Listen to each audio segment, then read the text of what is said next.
Sim ou não? Eu acho, né? Não sei vocês. Eu sou de Fortaleza, tá? Capital do Ceará.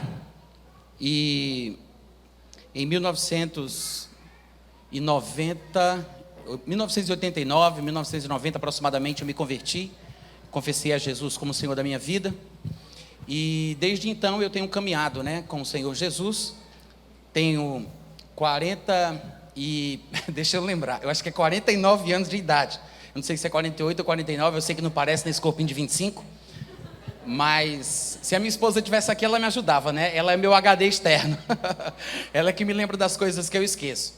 Mas eu, quando tinha os meus 13, 14 anos de idade aproximadamente, eu comecei a usar muita droga, né? Eu tinha plantação de maconha no quintal da minha casa, não era para tráfico, era consumo próprio, amém? Foi uma piada, gente.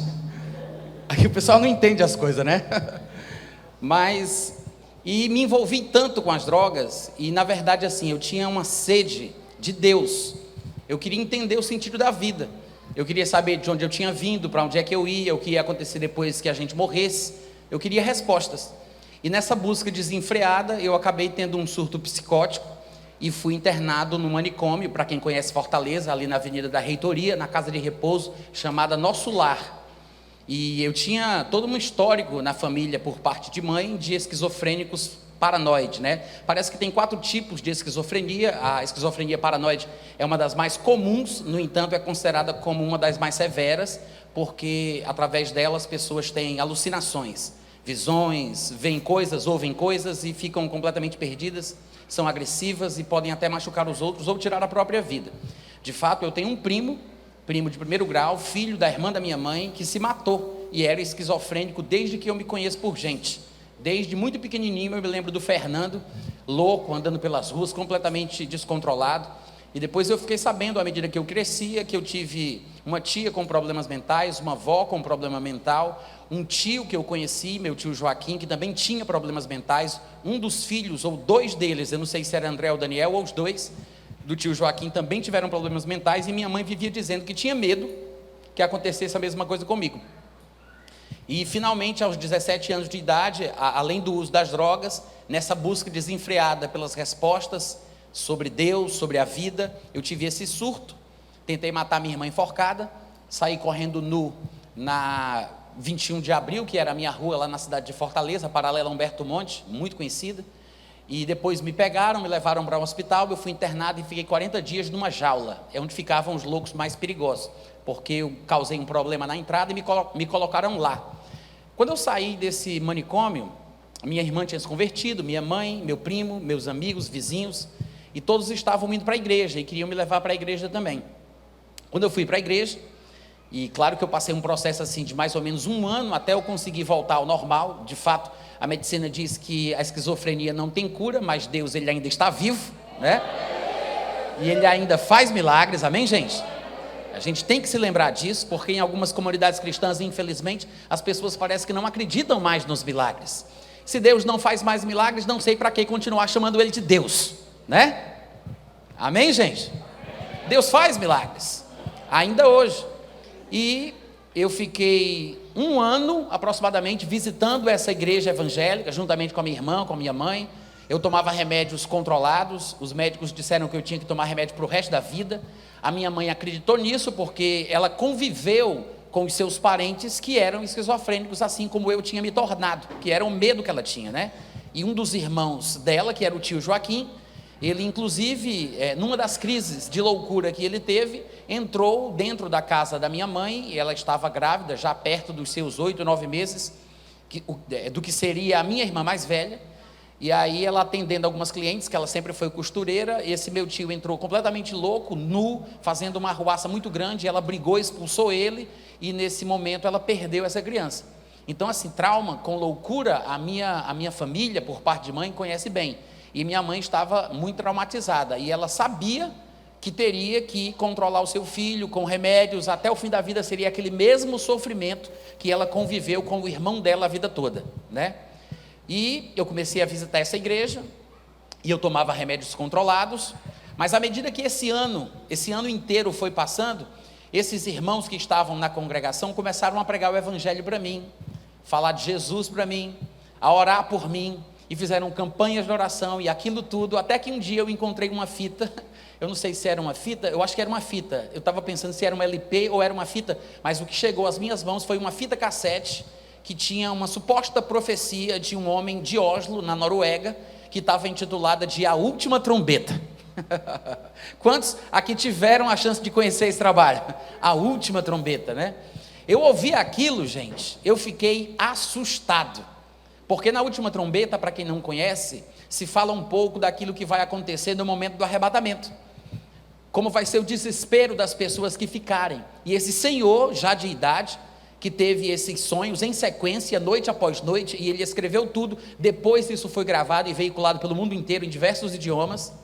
Depois que eu assisti aquilo, que eu ouvi, aquele áudio, né, aquela gravação, eu tive certeza no meu coração de que realmente alguma coisa estava para acontecer.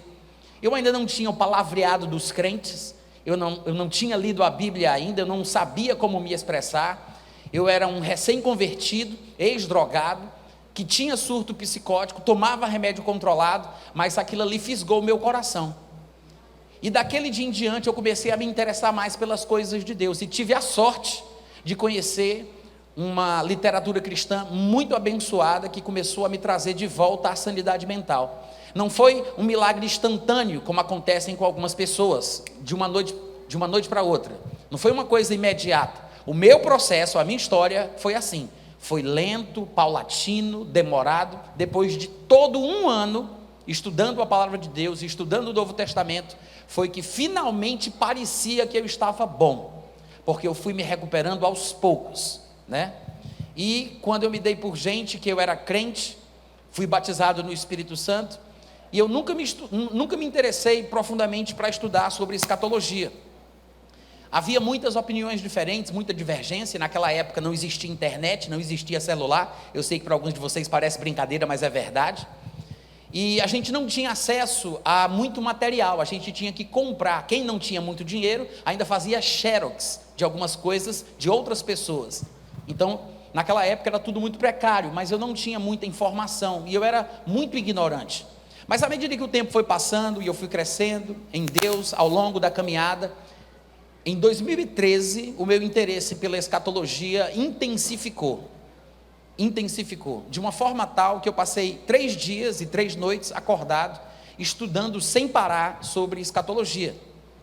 E enquanto eu estudava sobre escatologia, claro, quem estuda escatologia tem que estudar sobre a nação de Israel. Afinal de contas, as profecias, os textos que registram as profecias, são textos literários produzidos por profetas hebreus. Todas as profecias que nós estudamos foram produzidas por homens hebreus da terra de Israel. Até mesmo as declarações que falam de posições geográficas têm que fazer sentido a partir da perspectiva de Israel. Quando um profeta dizia: eis que o rei do norte virá e atacará o rei do sul, quando ele fala sobre ataques a leste, ataques a oeste, ele está falando de quê? Ao norte de Israel, ao sul de Israel, a leste de Israel. A gente não pode pensar que ele está falando da região norte do Brasil, ou mais para cima na América do Norte. Ele está falando sobre a posição que Israel se encontra, de onde ele estava. Então você precisa estudar e entender um pouco mais sobre a cultura judaica, o povo judeu, a terra de Israel, a cidade de Jerusalém. E à medida que eu estudava sobre isso, eu percebi que uma das coisas que sai muito nos jornais, no noticiário atualmente, é a briga que existe entre o povo judeu e o povo árabe, os descendentes da mistura de Ismael com Esaú, porque a Bíblia fala que Esaú e Ismael fizeram uma aliança, pegando filhas, cada um da casa do outro, e assim nasceu uma geração que nós chamamos de miscigenada, que é inclusive o significado da palavra árabe, se nós fôssemos traduzir para o português, né? É miscigenados, misturados, eles são mistos, é uma mistura de povos, e este povo está em constante guerra contra o povo de Israel. Isso não é novidade, tá, gente? O que tem acontecido, que temos ouvido falar sobre as investidas do Hamas contra Israel, ou de qualquer outro grupo que nós consideremos como terroristas, seja Boko Haram, seja Al-Qaeda, seja o ISIS, qualquer grupo terrorista, ele tem uma mesma base filosófica, política e religiosa. Eles têm uma crença num Deus estranho, pela força do qual eles acham que vão conquistar a terra de Israel. E no livro sagrado deles se diz que os judeus devem ser tratados como macacos e como porcos, e que o dia da glória de Alá nunca chegará à terra, a não ser quando todos os judeus forem exterminados do mundo. É sério ou não é? Sim ou não, gente? E à medida que eu estudava isso, eu percebi esse ódio, né, por parte dos ismaelitas, descendentes de Ismael, praticantes dessa religião horrenda, que tem esse sentimento supremacista, que acha que é melhor do que todo mundo, que despreza os outros e que mata, trucida, degola e não está nem aí para nada e para ninguém. Num determinado momento eu levantei a cabeça ao longo daqueles 3 dias de estudo e eu perguntei: meu Deus, será que o anticristo ele vai sair da religião islâmica? Mas foi um pensamento assim que me ocorreu ingenuamente, depois de 3 dias ininterruptos de estudo. Mas foi uma pergunta que eu achei que era só minha, eu não vi ninguém falando sobre isso. Me ocorreu esse sentimento. Quando eu senti isso, eu pensei: será que alguém já teve a mesma ideia? Será que alguém já pensou a mesma coisa que eu? Porque quando eu comecei a ler sobre o que eram os tais dos palestinos, que estão em guerra constante contra os israelitas, quando eu comecei a entender o que era o Alcorão, que é a única fonte de direito civil de toda a nação, que realmente se baseia nas leis islâmicas, não só no Alcorão, como nas Sunas e na lei Sharia, quando eu comecei a ver tudo aquilo, eu disse: são as características bíblicas do anticristo. As características bíblicas do anticristo. E aí eu pensei: será, meu Deus? E fui pesquisar na internet. Eu coloquei anticristo islâmico, só para ver assim, por curiosidade, só para ver. Quando eu fiz a pesquisa, centenas de páginas apareceram, e eu percebi que eu não era o único que tinha tido essa brilhante percepção. Muitas outras pessoas parece que também estavam pensando a mesma coisa, e até mesmo antes de mim. Claro que tem muita besteira na internet, e a gente não pode se deixar levar por esse tipo de coisa, mas mesmo sendo curioso como sou, eu fui peneirando coisinha por coisinha que eu ia encontrando, garimpando com muito cuidado, e acabei encontrando um livro maravilhoso de 400 páginas mais ou menos, escrito em inglês. Não tinha esse livro em português ainda, se chamava Middle Beast, que em português seria A Besta do Oriente Médio. E eu fiquei um pouco assim curioso, porque eu já estava pensando na possibilidade do anticristo ser islâmico. E havia um livro de um catedrático, teólogo, erudito, estudioso, de 400 páginas, falando sobre a besta do Oriente Médio. Então eu achei que ali talvez tivesse alguma informação sólida, consistente, que eu pudesse estudar. Comprei esse livro no formato digital pelo Kindle, na Amazon, e comecei a ler. Irmãos, eu vou dizer para vocês, eu fiquei impressionado de como a base bíblica sólida. Claro que isso foi em 2013, nós estamos no ano de 2021, de lá para cá, a minha compreensão, o meu entendimento sobre esse assunto aumentou cada vez mais, estou mais convicto do que nunca, porque eu sempre fiz parte de igrejas pentecostais, pré-tribulacionistas, futuristas, pré-milenistas, né? É uma linha bastante clássica do ramo pentecostal da igreja cristã, mas em toda a igreja pentecostal que segue a linha pré-tribulacionista, o pensamento a respeito do anticristo, mais comumente aceito e falado, é que o anticristo vai surgir da Europa como um líder político, um estadista, que vai iludir a todas as pessoas, ou será alguém que vai sair da igreja católica apostólica romana, muito provavelmente um papa. Então nós temos dentro do meio cristão esses 2 segmentos que são os mais populares: igrejas evangélicas que acreditam que ele vai ser um líder que vai surgir em algum país da Europa, ou a igreja que acredita, aquelas comunidades cristãs que acreditam que ele deva ser um papa. E até então eu fazia parte de igrejas que pensavam exatamente assim. Essa era a minha fé, este era o meu entendimento.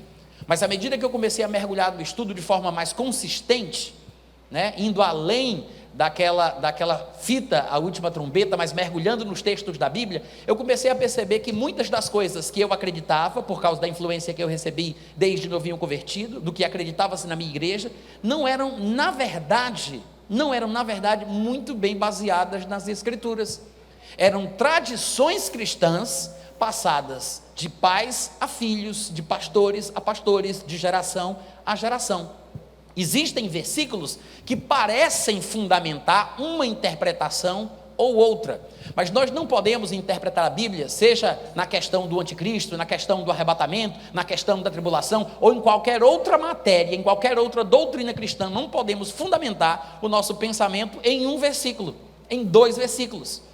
Se houver um versículo que parece contradizer o pensamento inicial que nós temos por causa de outro texto, nós temos que harmonizar as passagens bíblicas para que nós percebamos que um texto fala outra coisa que aquele primeiro texto falou. Ou seja, não pode haver contradição, tem que haver complementação das escrituras. Você não pode se deixar convencer por 2 versículos se 3 outros versículos parecem dizer exatamente o contrário do que você está pensando. Quantos estão entendendo o que eu estou dizendo aqui? Em outras palavras, troca de miúdos. Se você fosse comprar uma luva, você não compraria uma luva que tivesse os 4 dedos perfeitos, que se encaixasse muito bem na sua mão, mas que estivesse faltando um dedo. Comprava? Não. Você não pode comprar uma luva que tem 4 dedos e que falta um, você tem que ter os 5 dedos completos. Analogamente, de forma comparativa, eu acredito, irmãos, que nós temos que julgar a profecia bíblica, nós temos que julgar os textos, as interpretações, as doutrinas, as pregações, os ensinamentos, com base única e exclusivamente na palavra de Deus. Eu pensei que a gente estava dentro de uma igreja evangélica quando eu cheguei aqui hoje à noite. Deve ser um problema desse microfone, eu vou dizer de novo. Nós devemos julgar toda e qualquer pregação e ensinamento bíblico única e exclusivamente pela palavra de Deus. Amém? As pessoas vão dizer assim: ah, Natan, mas eu sonhei, eu sou pentecostal, eu senti um arrepio subiu e desceu. Gente, pentecostal também eu sou, desde quando nasci de novo, desde o primeiro dia. Mas não é com base no que a gente sente, no que a gente sonha ou no que o anjo fala que a gente vai seguir uma linha doutrinária ou de pensamento. Muito pelo contrário, é com base na palavra que a gente julga se o anjo é ou não é de Deus. Porque se um anjo vindo do céu, é interessante que Paulo tenha dito isso lá em Gálatas, ele não disse um anjo subindo do inferno, ele disse um anjo do céu aparecer a nós e disser qualquer coisa que seja contrário ao que a palavra de Deus já falou, não é bênção, é maldição, é anátema, não é bênção. Há todo tipo de voz no mundo, nenhuma delas é sem significação, mas nós devemos aprender a julgar as coisas que nós ouvimos, que nós lemos, que nós aprendemos, ainda mais agora dessa época, dessa geração, onde nós temos a internet e tem canal de YouTube para todo gosto doutrinário. Se houve uma coisa aqui, não gostou, muda para o outro. Houve uma coisa aqui, não gostou, muda para aquele. E aí fica uma salada, uma confusão, uma bagunça, e as pessoas já não sabem mais no que crer. Por quê? Porque estão se baseando em sensacionalismos, especulações, imaginário popular, ideias ficcionais, e não na santa palavra de Deus. Todo argumento para ser convincente tem que ser bíblico. Amém, gente? Não podemos nos deixar convencer por uma coisa que faz sentido. Não pode ser assim. A gente tem que ter texto bíblico. Ah, Natan, mas se um profeta reconhecido, considerado, se levantar e falar, não interessa. Não interessa. Nós que estamos na nova aliança, que nascemos de novo, não somos guiados por profetas, somos guiados pelo Espírito de Deus.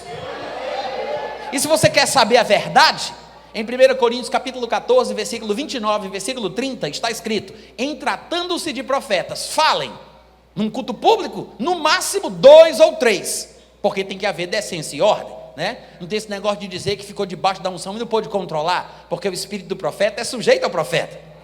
Amém? Então, num culto público, para haver ordem e decência, fala, mas no máximo 2 ou 3, e os outros julguem. É o que está escrito em 1 Coríntios capítulo 14, versículo 29 e 30, que os profetas falem e os outros julguem. E eu não sei por que na igreja as pessoas não perceberam que é exatamente isso que a palavra de Deus diz. Talvez por causa das histórias do Antigo Testamento, nós ficamos pensando que o profeta fala e ele é quem traz o julgamento para quem ouve. porque ele está falando em nome de Deus, né? Então o profeta fala, é juízo, é fogo, é Deus. Aí o pessoal pensa que o profeta fala e ele traz o julgamento. Mas hoje em dia, na nova aliança, quando nascemos de novo e o Espírito Santo veio para dentro do nosso coração e temos a palavra de Deus, ele fala e a gente julga. O profeta fala e os outros julgam. Então como é que eu vou julgar? Eu tenho que ter conhecimento, eu tenho que ter base bíblica, eu tenho que saber o que as Escrituras ensinam para que eu seja capaz de julgar. Quantos estão entendendo? É preciso, gente. E só para fechar esse assunto, eu quero dizer que quando o profeta fala, por favor, não se escandalize, a frase de efeito é de propósito. Mas quando o profeta fala, não é Deus falando. Ouviu o que eu disse? Cadê o amém pela fé? Por que não é Deus falando, Natan? Irmãos, porque se o profeta falando fosse Deus falando, não faz sentido Paulo dizer que é para julgar o que o profeta diz. Porque se é Deus que está falando como o profeta fala, manda quem pode e obedece quem tem juízo, compadre. Não tem como julgar aquilo que Deus fala. Mas sabe por que é para julgar? Porque não é Deus que está falando. Deus fala, o profeta ouve, aí o profeta fala o que Deus falou. Entendeu a diferença?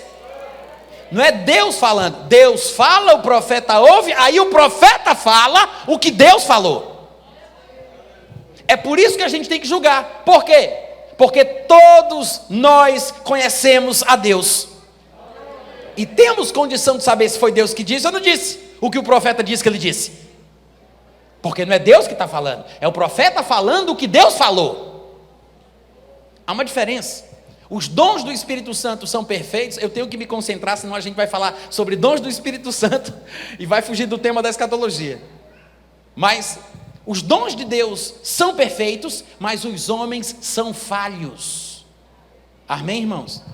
É por isso que às vezes os profetas se equivocam, se atrapalham. É por isso que quando um profeta está inspirado pelo Espírito Santo e traz uma palavra, ele não deixa de falar o português errado que ele fala, ele não muda o seu nível escolar, ele não muda a sua personalidade, porque a pessoa não é um fantoche, um marionete, ele não está sendo controlado por Deus. Como vocês estão entendendo? Nem por isso deixa de ser divino. É por isso que acontecem meninices em igrejas que creem nos dons do Espírito Santo, porque é normal que na igreja cristã haja pessoas que estão crescendo espiritualmente, amadurecendo espiritualmente. O erro seria impedir que falassem em línguas, dizer que não podem profetizar, que é por isso que Paulo explica, não desprezeis as profecias. Tem besteira? Tem. Tem meninice? Tem. De vez em quando alguém fala uma coisa que não dá para falar? Fala. Acontece. Aí o que Paulo diz, não despreze a profecia. E o que é que eu faço, Paulo? Ele diz, examine tudo e fique com o que presta. Eu sei que tem gente que pensa que Paulo estava falando que é para examinar as coisas da vida, né? Compra um CD do Roberto Carlos, ouve as faixas que prestam, as que não prestam, você joga do lixo. Não, ele não está falando das coisas da vida, examinar tudo, não é isso.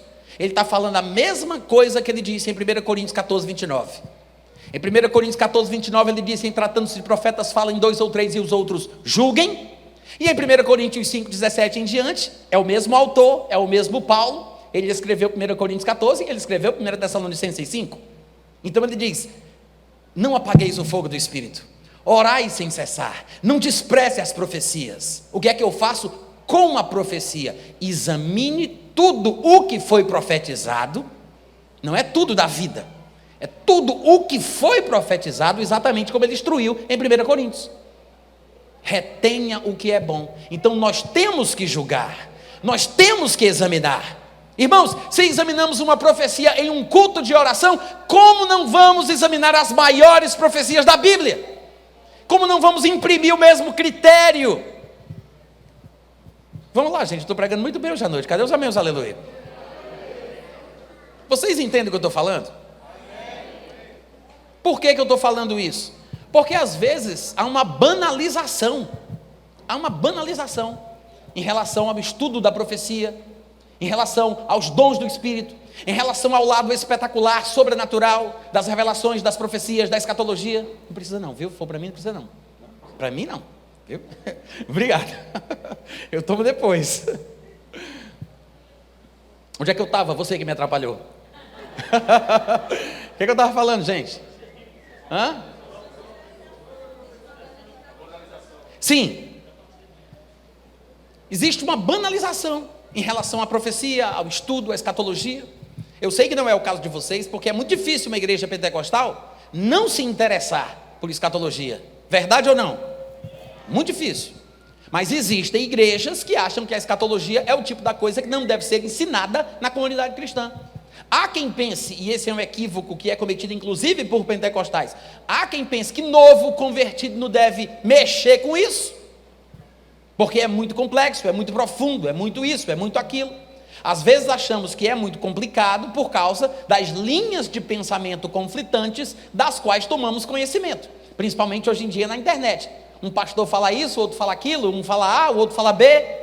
Então gera uma confusão. Mas se nós tivéssemos tido a sorte de, desde quando começamos a estudar a escatologia, seguir uma única linha de pensamento, que no meu ponto de vista a mais coerente é aquela que é considerada como futurista, pré-milenista e pré-tribulacionista, se seguíssemos essa linha, eu acredito que não estaríamos em confusão, não estaríamos preocupados com os movimentos geopolíticos que encontramos no mundo, não estaríamos preocupados se Donald Trump está ou não está no poder, se entra ou não entra Barack Obama, se o Bolsonaro sai ou não sai, se fica ou não fica. Não estaríamos preocupados com isso ou com aquilo, não estaríamos querendo descobrir quem são as duas testemunhas, quem é o anticristo, quem é esse, quem é aquele. A gente não estaria preocupado com isso, porque nós teríamos entendido de uma vez por todas, segundo eu penso, que a igreja não estará aqui no primeiro dia dos 7 anos de tribulação. Não estará aqui.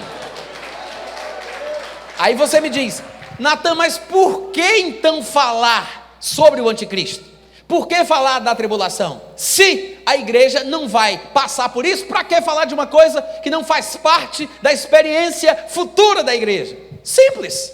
Simplesmente porque está na Bíblia. Eu não vou para o inferno, mas não é por causa disso que eu não quero saber sobre ele. Alô? Eu não estava no início da criação, naquela semana, quando Deus fez o céu, fez a lua, fez as estrelas, mas a gente estuda sobre isso, mesmo que não tenha sido uma experiência pessoal, individual nossa. Nós estudamos sobre a formação de Israel, a vida de Abraão, a história de Moisés, a história de José. Eu não vivi, eu não estava lá. Para que eu quero saber disso? Porque tem lições importantes. Não é porque eu não vou passar por uma coisa, não é porque eu não vou ter uma experiência X, não é porque eu não vou experimentar isso ou aquilo, que não seja importante para o meu entendimento. Não só para o meu crescimento espiritual, como também para a propagação da mensagem da palavra. Amém, irmãos? Amém. E a escatologia é um assunto mais importante do que parece, tá? Para quem não sabe, a palavra escatologia é uma palavra formada por duas palavras gregas, escatos e logos, o estudo, o conhecimento, a palavra do fim. É isso, o conhecimento do fim, é o estudo das últimas coisas, tá? E saber sobre o fim é mais importante do que parece. No dia a dia nós vivemos com esse princípio e nem percebemos. Hoje em dia todo mundo tem um dispositivo eletrônico móvel, né? Celular, um tablet, uma coisa qualquer. E se você, por exemplo, usa aplicativos que planejam a rota, de planejamento de rota, esses Maps e GPS e outras coisas, tem vários aplicativos nessa área, né? O Maps é um dos que eu mais uso, mas tem um bem famoso também que é o Waze. Tem outros. Se você pega um aplicativo de planejamento de rota, a primeira coisa que o aplicativo te pergunta quando você abre é para que lugar você vai, qual é o destino. A primeira coisa que você tem que responder é o destino, porque aí ele vai traçar a rota para você chegar lá de onde você se encontra. Não é? Na vida, de uma forma geral, por que a gente estuda? Por que faz faculdade, especialização? Por que a gente trabalha? Porque a gente se preocupa com a nossa velhice, a aposentadoria, fazer um pezinho de meia, né? Uma previdência privada. A gente está pensando no futuro, porque o futuro é importante para a gente. Talvez a gente não tenha percebido, mas é em função do futuro que a gente toma as decisões que toma hoje no presente. Por que você não casa com qualquer um? Porque você está pensando no amanhã. Oi? Não é? É ou não é? Da mesma forma, irmãos, na questão teológica, escatológica, da mesma forma, só existem dois destinos previamente estabelecidos por Deus: a alegria da comunhão eterna com o Pai ou a destruição eterna. Para eu chegar em um dos dois, eu tenho que traçar a minha vida exatamente como tem que ser traçada para que eu vá parar lá. A escatologia, ela serve também para isso. Ela nos incentiva, nos inspira, nos encoraja ao nosso encontro com o Senhor Jesus. Em 1 Tessalonicenses capítulo 5, versículo 23, está escrito exatamente isso. E o Deus da paz vos santifique em tudo. E logo em seguida ele explica o que é tudo, para ninguém sair pensando o que seria, né? Ele diz: e todo o vosso espírito, alma e corpo. Pronto, isso é tudo, tá? Não importa qualquer outra área da sua vida, ela vai se encaixar em uma das três categorias: ou na área do espírito, ou na alma, que são as qualidades emocionais e intelectuais, ou na questão física. Tudo o que constitui o ser humano é isso: espírito, alma e corpo. Veja que não é corpo, alma e espírito, tá? É do mais importante para o menos importante, porque Deus é espírito, Ele nos fez uma imagem e semelhança dele, que somos uma duplicata em espécie da categoria divina, o que significa que se Ele é espírito, nós somos seres espirituais também. Eu sou um ser espiritual, é por isso que Paulo diz que se eu orar em outra língua, o meu espírito ora, porque eu sou um espírito. Então é espírito, alma e corpo, não é corpo, alma e espírito, tá, gente? E ele diz que o Deus da paz vos santifique em tudo, e todo o vosso espírito, alma e corpo sejam conservados íntegros e irrepreensíveis para a vinda de nosso Senhor Jesus Cristo.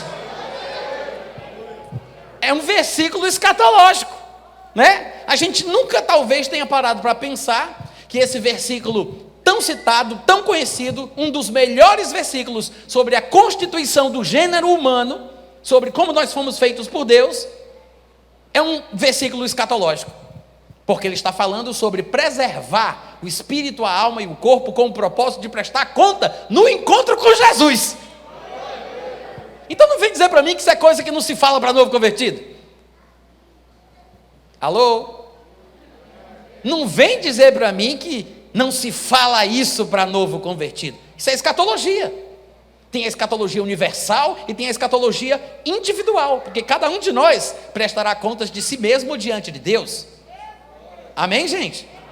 E para ser bem sincero com vocês, de 37% a 40% da Bíblia é só sobre escatologia. 37% a 40%. Gente, é muita coisa.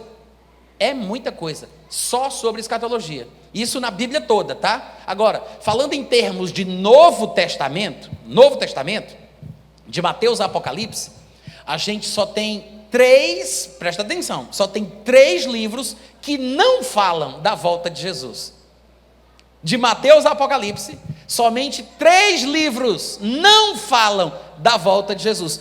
Todos os outros falam, uns falam mais, outros falam menos, mas os únicos que não falam da volta de Jesus são 2 João, 3 João e Filemon. Livrinhos de um capítulo só, que mal começou, já está terminando. Talvez por isso é que não tenham falado sobre o único tema que é repetido de Mateus a Apocalipse, porque não deu tempo, é curto demais, é uma cartinha objetiva com um propósito muito específico, pontual. Então não falam sobre a volta de Jesus. Todos os outros livros do Novo Testamento, de Mateus a Apocalipse, falam da volta de Jesus. Então não vem dizer para mim que não é um assunto importante, até porque lá em Hebreus, no capítulo 6, do versículo 1 ao 2, quando o autor da epístola vai falar sobre aquilo que ele chama de princípios elementares da doutrina de Cristo, essa é a frase que ele usa, está na sua Bíblia. Eu vou até ler para vocês estão me olhando assim como uma vaca na frente de uma porteira nova. Vocês sabem o que é isso, não? Isso é uma expressão norte-americana, tá, gente? Aqui no Brasil a gente tem as nossas, né? Pode tirar o cavalinho da chuva, né? Um gringo, um americano ouvir um negócio desse, ele não vai saber o que é, né? O que é tirar o cavalinho da chuva? Tem um significado. Mas para o norte-americano, eles também têm as expressões dele. Eu morei com um norte-americano por 2 anos e 3 meses. E ele sempre dizia isso, né? Eu ouvi da própria boca da vaca, o pessoal não entendia nada. Ou então ele falava isso, né? Que vocês estão me olhando igual uma vaca na frente de uma porteira nova. O que significa isso? Quando uma vaca, ela vai para o pasto se alimentar, ela vai pelo caminho que ela já conhece. Mas se o dono dessa fazenda, que possui essa vaca, inventa de colocar uma cerca no caminho da vaca, uma porteira, mesmo na passagem para onde ela iria comer o seu velho capim de antes, ela vai fazer exatamente isso que vocês estão fazendo olhando para mim. Vai virar o pescocinho assim e vai fazer me olhando igual uma vaca na frente de uma porteira nova. Assustado, sem saber se é ou não é, né? Hebreus, capítulo 6, versículo 1, diz assim: por isso, pondo de parte os princípios elementares da doutrina de Cristo. Essa é a expressão que ele usa. Vamos pôr de parte, vamos deixar de lado um pouquinho os princípios elementares da doutrina de Cristo e vamos avançar para coisas mais perfeitas, maduras, profundas. Não vamos lançar de novo. E aí ele vai listar o que ele chamou de princípios elementares da doutrina de Cristo, que neste texto são 6. Ele diz: não vamos lançar de novo a base do arrependimento de obras mortas, a fé em Deus, o ensino de batismos. Observe que está no plural, porque tem o batismo nas águas, o batismo no corpo de Cristo quando a pessoa nasce de novo, o batismo no Espírito Santo com a evidência bíblica de falar em outras línguas. Então ele diz: o ensino de batismos, a imposição de mãos, a ressurreição dos mortos e do juízo eterno. Ele diz que estes são os princípios elementares, rudimentares, básicos da doutrina de Cristo. Dos 6 pontos que ele lista, 2 deles são escatológicos. Os 2 últimos: ressurreição dos mortos e juízo eterno. Você já parou para pensar que a ressurreição e o juízo eterno, que são tópicos da escatologia, segundo o autor da Epístola aos Hebreus, fazem parte daquilo que é elementar, rudimentar, básico na doutrina cristã? Você não pode deixar de falar isso para novo convertido, gente. Não pode. Claro que vai depender da didática do professor, né? Você tem que saber como falar, você tem que saber como ensinar, você tem que passar a informação de uma forma que o aluno consiga entender. A pessoa, o ouvinte, ele tem que estar capacitado para ouvir o que você vai dizer. Então você pode descer ao nível dele, procurar comparações e algumas outras coisas semelhantes. Qualquer recurso é válido, mas não quer dizer que você não vá falar. Amém, gente? Amém. Mas veja, 37 a 40% da Bíblia é escatologia. De todos os livros do Novo Testamento, apenas 3 não falam da volta de Jesus. Os princípios elementares da doutrina de Cristo, que são 6, pelo menos do texto de Hebreus, 2 deles são escatológicos. Versículos populares que nós citamos e usamos em contextos diferentes, na verdade, são contextos escatológicos, como o exemplo que eu dei de 1 Tessalonicenses capítulo 5, versículo 23, que o Deus da paz vos santifique em tudo, todo o vosso espírito, alma e corpo sejam conservados íntegros e irrepreensíveis na vinda de nosso Senhor Jesus Cristo. É claro que tem mais, eu não vou me estender por muito tempo para provar que a escatologia é importante, mas eu quero apenas citar um, que é bem popular, todo mundo lembra, mas ninguém percebe, muita gente não percebe, que é um versículo escatológico. Sabe aquela passagem que diz assim: procura apresentar-te a Deus como obreiro aprovado, que não tem de que se envergonhar, que maneja bem a palavra da verdade? Quantos lembram? Sabia que ele está falando de escatologia ali? Abre lá, por favor, 2 Timóteo capítulo 2, a partir do versículo 15. Ele diz, versículo 15: procura apresentar-te a Deus aprovado, como obreiro que não tem de que se envergonhar, que maneja bem a palavra da verdade. Ele está falando sobre o conhecimento da verdade que tem que ser falada, a mensagem, a palavra de Deus. Ele não está falando sobre saber abrir nos livros e encontrar os capítulos e os versículos. Manejar bem a palavra não é isso, tá? É conhecer e entender a mensagem, a palavra, a verdade que tem que ser falada. Aí ele diz: evita, já que é para manejar bem a palavra que tem que ser falada, obviamente que o oposto é verdadeiro. Evita falatórios inúteis, porque ele deve manejar bem a palavra da verdade e, ao mesmo tempo, óbvio, evitar falatórios inúteis e profanos, pois os que deles usam farão com que, passarão a impiedade ainda maior. Eu sei que às vezes, quando lemos esse versículo, nós pensamos que Paulo está falando sobre palavras de baixo calão, xingamento, palavrões. Não é, tá? Quando ele fala sobre falatório inútil e profano, ele está falando sobre o contrário daquilo que é santo.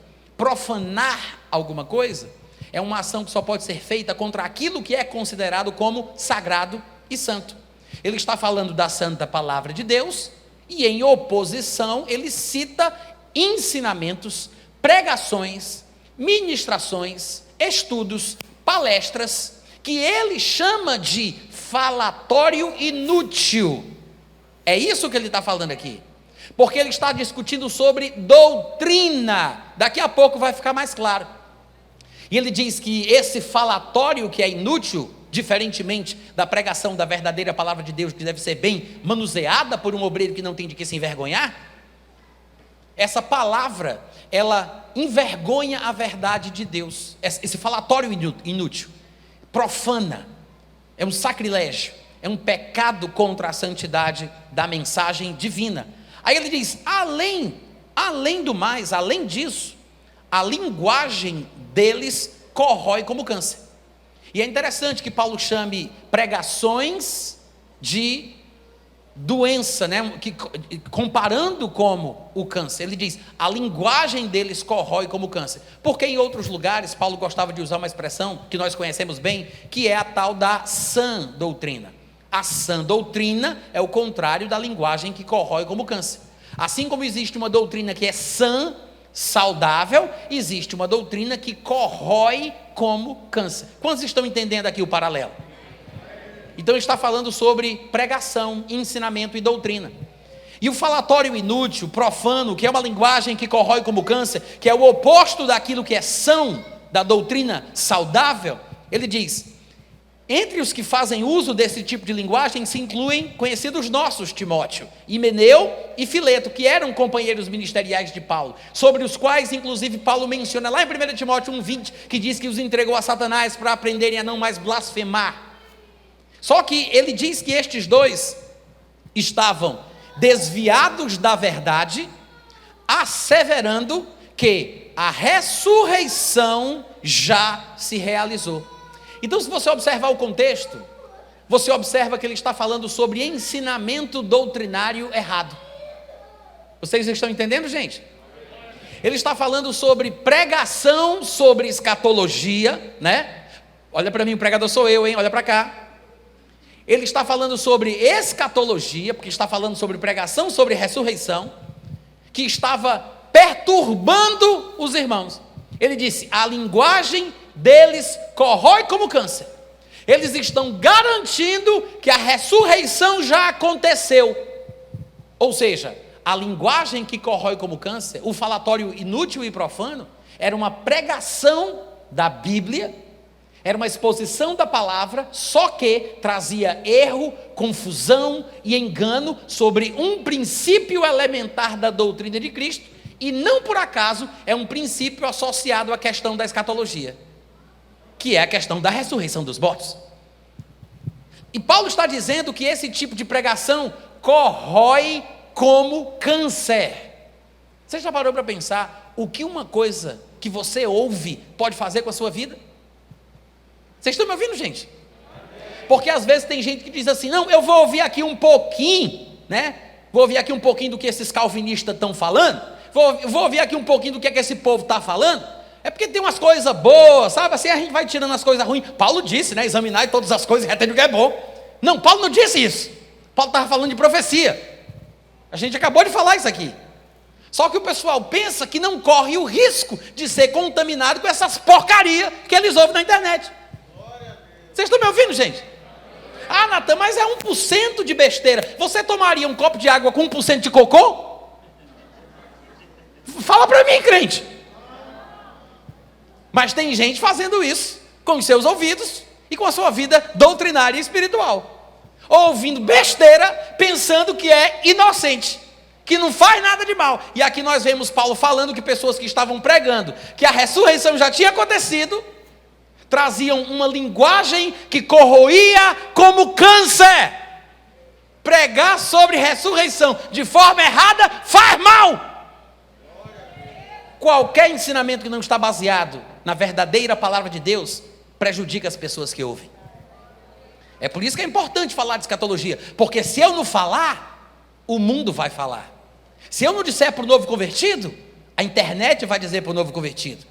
Se eu não me preocupar no ensinamento correto, ele vai receber o ensinamento errado. Estamos numa geração onde as pessoas são curiosas e têm a facilidade de acesso a tudo o que querem. Ou a gente fala enquanto é tempo, quando a gente tem a oportunidade, ou eles vão ouvir, vão ficar confusos e vão ficar dentro da igreja causando confusão, causando divisão, trazendo coisa que não é o que o pastor quer, ensinando uma coisa que complica, que confunde. E aí você vai ter o trabalho para desfazer, porque você não fez o que deveria ter sido feito enquanto era tempo. Vocês estão me entendendo? E uma curiosidade sobre essa passagem, que como vocês veem, é uma passagem escatológica, e quando Paulo fala sobre se apresentar a Deus aprovado como obreiro que não tem que se envergonhar, que maneja bem a palavra da verdade, ele está falando sobre não falar besteira na área da escatologia. Curiosamente, né? Trocando em miúdos, curiosamente ele está dizendo isso, porque esses companheiros de Paulo que tinham debandado para o outro lado, estavam ensinando, olha só, que a ressurreição já tinha acontecido. Olha que loucura. Aí Paulo vai e diz assim, não, a ressurreição ainda não aconteceu, mas o firme fundamento de Deus em relação à doutrina da ressurreição permanece tendo este selo que subdivide em dois aspectos. O Senhor conhece os que lhe pertencem, ou seja, quem vai ressuscitar é quem nasceu de novo, e o homem não sabe porque o homem vê a aparência, mas Deus conhece o coração. O Senhor conhece os que lhe pertencem, porque tem gente que está dentro da igreja, mas nem por isso é nascido de novo, nem por isso é realmente crente, filho de Deus, né? Ah, mas eu estou há 10 anos na igreja, fica 10 anos dentro da garagem para ver se tu vira um carro. Não vira. Estar dentro da igreja não significa que a pessoa pertence ao Senhor ou que nasceu de novo, mas Deus conhece os corações. Por isso, em relação à doutrina da ressurreição, ela permanece firme tendo este selo: Deus sabe quem é seu. Mas não para aí. Aí ele diz: e aparte-se da iniquidade aquele que professa o nome do Senhor. Em outras palavras, sim, Deus sabe quem nasceu de novo, mas quem nasceu de novo tem que fazer por onde? Se aparte da iniquidade aquele que professa o nome do Senhor. Então tem um aspecto associado a uma ação divina, mas pelo que parece, nós também temos uma responsabilidade. Afinal de contas, se eu não tenho responsabilidade em relação à salvação que me foi concedida, que eu devo desenvolver, né? Como a Bíblia diz, desenvolvei a vossa salvação. Se eu não tenho responsabilidade nenhuma, por que eu vou prestar conta a Deus no fim? Vou prestar conta de quê, meu Deus do céu? Vocês estão me ouvindo, gente? Se eu vou prestar contas, há uma responsabilidade que me foi confiada. Algo está nas minhas mãos em relação a isso. E Paulo demonstra, na sua experiência pessoal, lá em Filipenses capítulo 3, como ele vivia. Ele dizia que nasceu em berço de ouro na cultura judaica, circuncidado ao 8º dia, da tribo mais querida de Israel, pelo menos uma das mais queridas, da tribo de Benjamim. Ele não era miscigenado, era hebreu de pais hebreus. Ele era uma figura impoluta, impecável, invejável. E ele disse, eu era inclusive da seita dos fariseus, que era a mais rígida daquela época. E ele disse, o que para mim era lucro, eu considerei como perda por causa da sublimidade do conhecimento de Cristo Jesus, por amor do qual eu sofri a perda de todas as coisas e as considero como esterco, como refúgio, para que eu possa ganhar a Cristo, ser achado nele, não com justiça própria, mas pela justiça que se baseia na fé em Cristo Jesus. Ele disse, e para que eu possa ter comunhão com Ele nos seus sofrimentos, e para que eu possa alcançar de alguma maneira a ressurreição dentre os mortos. Veja que Paulo disse, eu me esforço, eu paguei o preço, eu abdiquei, eu abri a mão, eu sofri a perda. Para quê, Paulo? Para ressuscitar dentre os mortos. No final de tudo ele diz isso, para ressuscitar dentre os mortos. Eu não estou dizendo que é a gente que se salva, eu não estou dizendo que é você que vai fazer o que você tem que fazer para que você alcance, não, mas tem um papel conferido ao ser humano.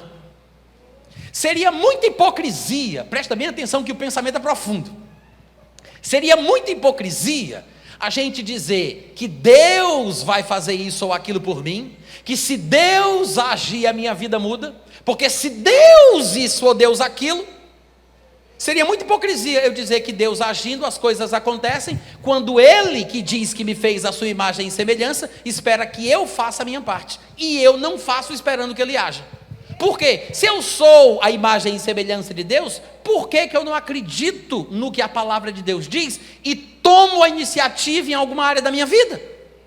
Por que eu não faço alguma coisa? Por que somos tão infantis, pensando que Deus tem que sempre nos carregar nos braços? É porque o papai me ama, Deus me ama, Ele vai me carregar nos braços. Tem o tempo limite para ser carregado nos braços.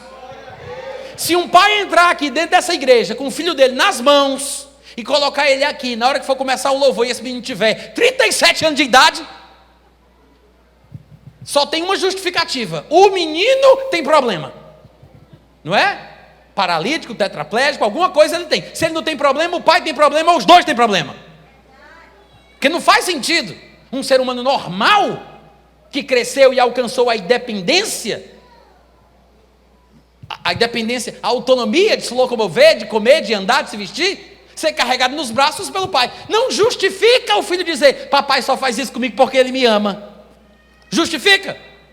E por que nós queremos que Deus faça isso conosco? Hein?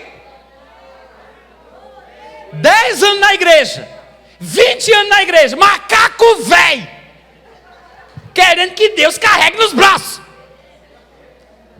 Não assume a responsabilidade de nada, não tem coragem de decidir por nada, quer que Deus faça tudo, e não percebe que às vezes, em vez de esperar em Deus, é Deus que está esperando por você. Amém, gente? O filho, calma, não aplauda agora, você pode se arrepender depois. O pai, presta atenção, o pai carrega o menino nos braços, porque ama o menino. Mas se o pai tiver juízo, gente, vai chegar um momento que o pai vai soltar esse menino de propósito, vai soltar esse menino, vai tomar distância e vai dizer: agora vem pro papai, é ou não é? Faz parte do processo de crescimento, de aprendizagem, fortalecimento da musculatura. Isso faz parte. A independência é saudável e boa. Na igreja evangélica nós temos preconceito com a palavra independência, né? Pensamos que temos que sempre dizer que dependemos de Deus, que somos dependentes, e é verdade, mas tudo depende do contexto, porque independência, ela pode ser uma coisa positiva, se você colocá-la no contexto certo. Uma pessoa que é tetraplégica é dependente de outras pessoas, mas a sua situação não é o processo normal e natural da vida. Ela deveria ter crescido, andar com as próprias pernas. Ela deveria ser uma pessoa saudável, normal, independente. A Bíblia fala que Abraão deu uma festa quando o filho dele desmamou. Independência, sinal de crescimento, maturidade. Vocês estão me entendendo, gente? Tem um lado bíblico em sabermos tomar decisões, em fazermos escolhas, em assumirmos as rédeas da nossa vida. Porque, querendo ou não, nós vamos prestar contas. Amém? Nós vamos prestar contas de toda palavra frívola, de todo comportamento que nós tivemos. Até um copo de água fria que eu der para uma pessoa não vai ser esquecido. Não estou dizendo que um crente possa perder a sua salvação de forma simples e fácil. Creio na possibilidade da perda, creio. Inclusive, há muito texto bíblico que mostra o porquê é possível, mas não é tão fácil como alguém pensa. Um crente, ao longo da sua vida, ele não fica perdendo a salvação e reconquistando aos finais de semana. Perdeu na quinta, recuperou no sábado. Perdeu na segunda, recuperou na terça. Perdeu na sexta, recuperou no sábado. Não é assim. Uma pessoa que sai da igreja, que se desvia porque não foi forte o suficiente para vencer os desejos da carne e os prazeres do mundo, não é uma pessoa que está morta espiritualmente só porque está dando vazão aos desejos carnais lá fora. Tem muito crente que está na igreja que se masturba escondido. Então, não há diferença. A questão é que essa pessoa chutou o pau da barraca, foi para o mundão, mas a gente não sabe o que ela passa na sua vida, o que ela sente na sua cama quando ela encosta a cabecinha no travesseiro. A gente não sabe o quanto ela se sente mal, o quanto ela entende que está errada, o quão perigoso é viver a vida que ela vive, o desejo que ela tem de voltar e de se firmar no Senhor. Você não sabe o quanto ela chora, o quanto ela sofre. Aí você diz: mas se quisesse mesmo já tinha vencido. Se é tão fácil assim, pare, é uma experiência que você pode fazer. Pare de comer aquelas comidas gordurosas que você sabe que faz mal, mas você não consegue parar de comer. Para! Para de beber Coca-Cola. Para de beber as coisas que você gosta, de comer as coisas que você curte. Tenta parar para tu ver. Não é tão fácil como você está imaginando. Nós treinamos o nosso cérebro para nos auto-sabotar. Nós condicionamos ele a nos fazer mal. Nós treinamos ele para fazer coisas de forma inconsciente, até mesmo as coisas ruins. Isso pode ser bom se eu treinar o meu cérebro para fazer de forma inconsciente coisa que me favorece, mas pode ser mal se eu treinar o meu cérebro para fazer coisa ruim que me desfavorece. Então as pessoas estão presas em hábitos nocivos, em vícios. Tem gente que é viciada em mentira, é viciada em fofoca, é viciada em roubo, é viciada em pornografia, é viciada em comida de teor calórico alto, que pode fazer com que ela morra mais cedo. Tem gente que é viciada em todo tipo de coisa diferente. Então não fica criticando o teu irmão que se afastou da comunhão só porque está lá no mundão, se você sabe que também comete outros erros semelhantes. Seja misericordioso, seja compassivo. Amém? Agora, a pessoa não perde a salvação porque comete pecados carnais, mesmo sabendo que está errado. E eu não sei nem porque eu fui falar sobre isso, agora eu vou ter que explicar. Porque às vezes nós pensamos assim, né? Fumou, perdeu.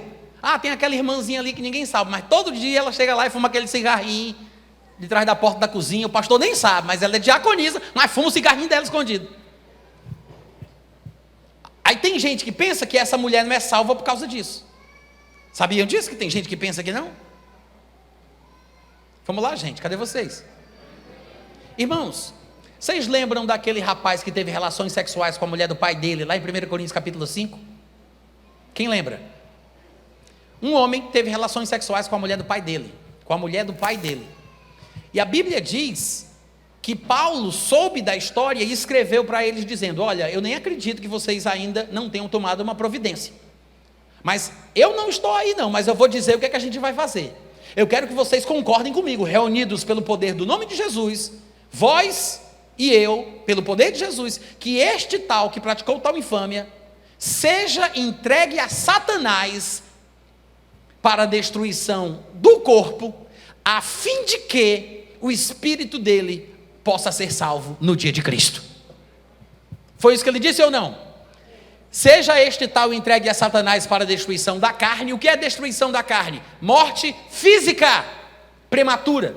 Em vez dele viver os 120 anos que Deus determinou, ou os 80, 90 anos que o salmista profetizou, ele vai viver pouco tempo e vai morrer antes do tempo. É morte física prematura, porque pecados podem causar a morte física do crente. Ainda que ele não perca a sua salvação, ele não vai viver muito tempo. Lá em 1 Coríntios 11, nós vemos Paulo falar exatamente a mesma coisa. Ele diz: sabe por que tem gente fraca, tem gente doente e gente morrendo aqui na igreja de vocês? Ele diz: porque vocês não estão se julgando. Porque se nos julgássemos, não seríamos julgados pelo Senhor. Mas quando somos julgados pelo Senhor, estamos sendo disciplinados por Ele, para não sermos condenados com o mundo. Ou seja, os crentes estavam morrendo mais cedo, para que não fossem para o lago de fogo que arde com enxofre, que é a condenação do mundo. Não perderam a salvação, mas perderam a vida física. Lembra que em 1 Tessalonicenses 5:23, Paulo disse que o ideal não é a vida real, é a vida ideal, é o que a gente almeja, não é sempre o que a gente consegue viver, mas ele disse que o ideal é que nós conservássemos espírito, alma e corpo até a vinda de Jesus. Tem gente que consegue conservar a sua salvação espiritual, mas perde a vida do corpo e morre mais cedo. Conservou uma parte, mas não conservou tudo. Vocês entenderam? Então, é possível um crente morrer mais cedo por causa de pecado? Claro que é. Nós estamos lendo exatamente sobre isso. O homem de 1 Coríntios 5 e os irmãos de 1 Coríntios 11. Até Jesus, depois que curou aquele paralítico lá do tanque de Betesda, quando ele o encontra no templo, já curado, no versículo 14 de João capítulo 5, ele diz: olha, já que estás curado, não peques mais, para que não te aconteça coisa pior. O que é pior do que viver a vida paralítico? Com certeza, perder a salvação é muito pior. E para quem pensa que não é possível, lembre-se do que Jesus disse: se um homem olhar para uma mulher com intenção impura, no seu coração já adulterou com ela. Por causa disso, arranca o teu olho, arranca a tua mão, porque é melhor você entrar maneta no reino dos céus do que com todo o corpo você ir parar no inferno. Então os pecados podem afetar a nossa vida espiritual, o nosso destino eterno. Mas não é automático, é um processo, é paulatino, é gradual.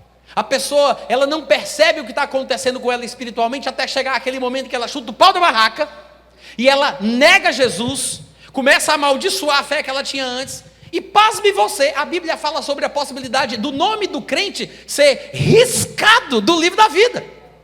Quantos aqui sabem que está escrito isso? É possível, mas não é fácil, não é simples. Deus é misericordioso, gente. Mas é um princípio escatológico que não podemos esquecer. O firme fundamento de Deus com respeito à ressurreição continua firme, tendo este selo: Deus sabe os que são seu, e aparte-se da iniquidade aquele que professa o nome do Senhor. São esses dois pontos. Amém? Mas não é porque a pessoa cometeu um pecado que ela perdeu a salvação automaticamente. O que é que me faz ser salvo hoje? O que é que me faz experimentar a salvação? A Bíblia diz, para que ninguém tente adivinhar: crê no Senhor Jesus, que Deus o ressuscitou dentre os mortos, e serás salvo, né? Crê no Senhor Jesus e serás salvo. Porque se alguém crê no seu coração que Deus ressuscitou a Jesus dentre os mortos, e confessar com a sua boca a este Jesus como Senhor, será salvo. Como é que a gente é salvo, gente? Crendo no coração, confessando com a boca. É por isso que falamos que somos salvos pela o quê? Pela fé. É uma convicção interior expressada pela nossa boca. Eu creio no coração, confesso com a boca. Se é por isso, por meio deste processo que eu fui salvo, obviamente tem que ser o inverso disso que me poderia fazer perder a salvação. Eu não sou salvo porque eu parei de pecar. Ninguém é salvo porque para de pecar ou por causa de boas obras. Ninguém é salvo por isso. Você foi salvo porque você creu.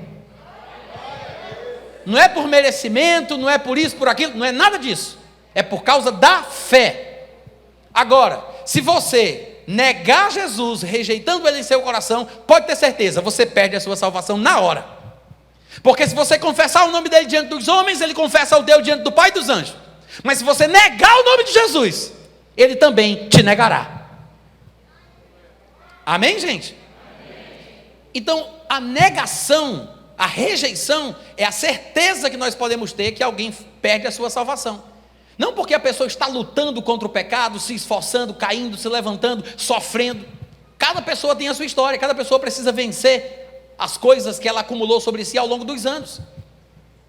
Mas, claro que uma pessoa que vive uma vida de pecados, ela corre mais risco do que uma pessoa que está se esforçando, vivendo uma vida santa, uma vida pura, uma vida justa. Porque a pessoa que está no pecado, ela pode abrir mão, desistir e abandonar o evangelho, dizer: olha, tentei, eu acho que eu não fui destinado, não fui eleito, não sou escolhido, talvez o que Calvino disse seja verdade, e eu fui criado por Deus para ser lançado no inferno, para Deus ficar rindo da minha cara. Então eu vou para o mundão mesmo, vou fazer a minha parte, porque é isso que Deus quer para mim. Não consigo viver a vida na igreja. Aí a pessoa que vai para o mundão, que abandona a fé, ela corre mais risco do que uma pessoa que está dentro da igreja. Porque nós aqui estamos lutando contra o pecado, crendo na palavra, pregando a verdade de Deus, orando por socorro o tempo inteiro. E obviamente que não vamos desistir tão fácil. Mas não é por causa de um pecado que a pessoa vai perder a salvação. Aquele homem que cometeu aquele pecado de ter relações sexuais com a mulher do pai dele, Paulo disse: eu estou preocupado com a salvação desse homem. Paulo disse: prefiro que ele morra mais cedo, fisicamente falando, do que deixá-lo descer na banguela do pecado desse jeito, porque daqui a 2, 5, 6 anos eu não sei como é que ele vai estar, e pode ser que se ele não morrer mais cedo hoje, ele morra mais tarde espiritualmente. Ou seja, melhor morrer mais cedo do que morrer mais tarde. É melhor um fim horroroso do que viver um horror sem fim. Quantos entenderam? Então é possível morrer mais cedo por causa de pecado? Sim. Mesmo que a pessoa não perca a sua salvação. Porque não é tão fácil assim perder a salvação como o pessoal pensa, embora seja possível. Mas a salvação, ela vai se concretizar e se cumprir num momento futuro. É por isso que somos salvos pela fé. O que significa que nós temos que crer, nos manter firmes, porque a fé é a convicção de uma coisa que eu não vejo. É a certeza de uma coisa que eu não tenho. Isso é fé. Isso quer dizer que a salvação ainda não está presente, ela não se consolidou. Eu sou salvo pela fé. Eu tenho convicção nas verdades bíblicas, mas a salvação, a Bíblia diz, há de se manifestar somente no último tempo. Amém, irmãos? Que é exatamente no dia da ressurreição, quando o que é mortal vai ser absorvido pela imortalidade, quando o que é corruptível vai ser absorvido pela incorruptibilidade, e finalmente vai se cumprir a palavra que diz: tragada foi a morte pela vitória. Amém, irmãos? Então fica firme, não desiste, não se desespera, ainda tem jeito, tá? Não abandona o evangelho, não sai da igreja, não deixa a tua família, não sai da tua casa, não deixa a tua esposa, não pensa que para você não tem jeito, apenas tome vergonha na cara e se posicione como um cristão. Faça por onde, chore, pranteie, lamente, faça o que for, né? Como a Bíblia diz: afligi-vos, lamentai e chorai, humilhai-vos na presença de Deus e Ele a seu tempo vos exaltará. Não desista. Tem gente que diz assim: ah, Natan, mas eu acho que eu cometi o pecado imperdoável, estou tão preocupado, eu acho que não tem mais perdão para mim. Crente que está preocupado com o pecado imperdoável não cometeu o pecado sem perdão. Entendeu o que eu falei? Crente que está preocupado se cometeu o pecado que não se perdoa, não cometeu o pecado sem perdão. O único pecado imperdoável é rejeitar e negar ao Senhor Jesus Cristo, tá? Então, se você está preocupado com a sua vida, ótimo, porque é bom se sentir mal quando você faz uma coisa que não presta. Ruim seria se você fizesse uma coisa errada e se sentisse bem. Você tivesse orgulho dos seus pecados e você fosse contar para os seus amigos, postar na internet. Mas se você faz uma coisa errada e sente vergonha e se sente mal, isso é bom. Quantos estão ouvindo? O desconforto, o mal-estar no coração do crente quando ele peca é uma coisa boa. É a única forma pela qual ele pode saber que precisa mudar. Amém, gente? Tem gente que pensa que não podemos nos sentir condenados quando erramos. Pelo contrário, devemos nos sentir mal. Devemos nos sentir condenados quando nós erramos, porque isso é bom para a gente. É como uma pessoa que encosta um braço numa panela quente. Se ela encosta o braço na panela quente e ela tem a sensibilidade normal da sua pele, ela vai puxar na hora e vai evitar uma queimadura de 3º grau, porque ela sentiu a dor, ela sentiu a temperatura. Se ela tem lepra, hanseníase e não tem sensibilidade e encosta naquela panela quente ali que está no fogo e não sente nada, ela deixa encostada ali até acontecer uma queimadura muito pior. Em outras palavras, uma dor momentânea, um desconforto momentâneo pode te salvar de um prejuízo permanente. Tá bom, gente? Então pense nisso com carinho, considere o seu coração, pense na sua vida e saiba que mesmo se sentindo mal pelos erros que você possa estar praticando, sabe-se lá, né? Isso é um bom sinal de que você ainda está em comunhão com Deus. Porque quem não se sente mal, já está longe demais. Aproveite essa sensação de mal-estar, de consciência pesada e faça o que você sabe que tem que fazer. Faça as pazes com Deus, restaure essa comunhão e continua firme na igreja em nome de Jesus. Amém.